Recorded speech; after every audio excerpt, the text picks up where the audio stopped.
নমস্কার বন্ধুরা, অনিফার্স world YouTube চ্যানেলে আপনাদেরকে স্বাগত। মিড ডে মিল দপ্তর থেকে এসে গেল গুরুত্বপূর্ণ অর্ডার। আবার স্টুডেন্টদের অতিরিক্ত পুষ্টির কথা ভাবছে মিড ডে মিল দপ্তর। সাপ্লিমেন্টারি নিউট্রিশন প্রতিটি বাচ্চাকে দেওয়া হবে mid day meal flexi fund থেকে। আগেও একবার এরকম অ্যালটমেন্ট হয়েছিল, যেখানে যতদূর আমার মনে পড়ছে যে স্টুডেন্ট পিছু 11 টাকা করে বরাদ্দ ছিল অতিরিক্ত পুষ্টির জন্য।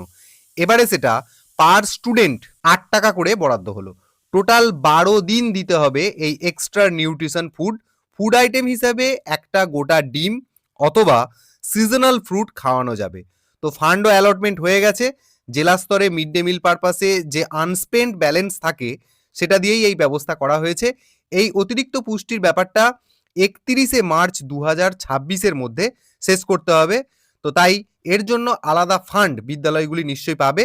এখানে প্রতিটি জেলার এনরোলমেন্ট এবং অ্যালটমেন্ট লিস্ট দেওয়া হয়েছে, সেটা আপনারা একটু দেখে নেবেন। দেখুন এখানে supplementary nutrition for children 1 egg অথবা সিজনাল ফ্রুট @8 ফর 12 ডেজ। এই জায়গাটা থেকে নিশ্চয়ই আপনাদের কাছে পরিষ্কার হয়ে গেল। তো যাই হোক, আপনারা আপনাদের সময় মতো যখনই এই ফান্ড অ্যালটমেন্ট হয়ে যাবে 31শে মার্চ 2026-এর মধ্যে আপনার বিদ্যালয়ের ছাত্রদেরকে এক্সট্রা নিউট্রিশন হিসাবে আপনারা একটা গোটা ডিম বা সিজনাল ফ্রুট দিতে পারেন। তো যাই হোক, এই ছোট্ট আপডেটটি আপনাদের জন্য। ভিডিওটি শেয়ার করুন এবং আপনারা যারা আমার চ্যানেলে নতুন তারা চ্যানেলটিকে সাবস্ক্রাইব করে নিতে ভুলবেন না।